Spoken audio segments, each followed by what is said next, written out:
Babak baru penyidikan kasus tudingan ijazah Presiden ke-7 Republik Indonesia, yakni Joko Widodo. Polda Metro Jaya akan melaksanakan gelar perkara khusus pada Senin 15 Desember 2025 hari ini. Terkait itu, tim kuasa hukum Jokowi Rifai Kusumanegara memastikan akan hadir dalam gelar perkara khusus tersebut. Sebaliknya, kubu Roy Suryo CS selaku tersangka dalam kasus ini yang bakal hadir dengan membawa ahli untuk memberikan keterangan di kegiatan tersebut. Sebelumnya, Jokowi berjanji akan menunjuk ijazah miliknya mulai dari tingkat sekolah dasar atau SD hingga jenjang perguruan tinggi di pengadilan.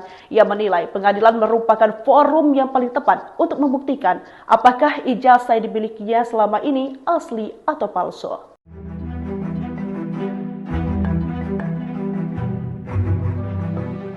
Polda Metro Jaya menggelar gelar perkara kasus tudingan ijazah palsu Joko Widodo pada Senin 15 Desember. Namun Jokowi dipastikan tidak akan hadir dalam gelar perkara khusus hari ini. Sebaliknya, tim Jokowi meminta kasus tersebut segera disidangkan. Hal itu disampaikan melalui kuasa hukum Jokowi, Rifai Kusumanegara, pada Senin 15 Desember. Ia mengatakan gelar perkara khusus hanya akan diwakilkan oleh tim kuasa hukum Jokowi. Rifai menyebut Jokowi hanya menginginkan kasus tersebut selesai di kepolisian, bahkan Jokowi ingin kasus tudingan ijazah palsu dilimpahkan ke pengadilan untuk segera disidangkan.